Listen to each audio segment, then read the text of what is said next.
Mamos, saugokit savo dukras.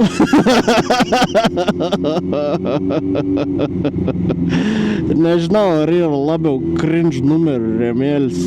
Mamos, saugokit savo dukras, nes aš su savo universalu visas 3 sutalpinsiu į galą. Ko tu čia stabdadama? Važiuok, dukrų saugotojau.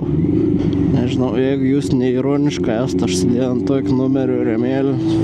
Aš jums neturiu ką pasakyti, ta prasme, tiesiog saugokit savo dukras. O palauk, o saugot nes nutrenksi, ar tipo, kad čia nučiešins tau dukrą. Saubė. Žiūrėkit, darau motociklininkam nesuvokiamą dalyką. Stovu eilė. O žinot kodėl? Nes tada, kai man paskambino iš policijos, paaiškino biškį apie lane splitinimą, nes man bandė už tai nubausti, man bandė paskūsti už tai, bet nubausti už tai negalėjai, nes tai nėra nelegalu, bet man nubaudė už ištisėjant skirtiem pačiam gali. Tai jeigu lendat pro mašinas, jums nieko negalės nieks pasakyti, jeigu nekirst ištisėnis.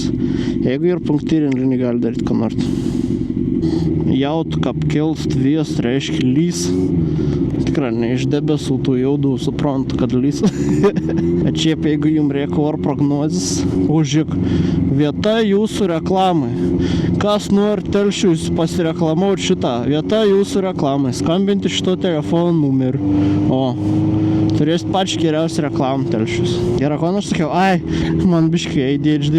Jeigu kam reikia orų prognozės, parašykit man, nes aš iš pasaulio koja susilaužimą gali būti geresnis orų prognozautos negu šulį. Nes jeigu atsikėlu iš ryto ir jautu, kad koja maud, reiškis lys. Nikardą nenuvylė. Nuo kovo mėnesiaus, kaip susilaužiau koją, iki pat šios dienos, jeigu rytą atsibundu, jautu koją tokį, kaip jau batą, kad būčiau apsimojus toks jausmas, tai žinau, kad lys.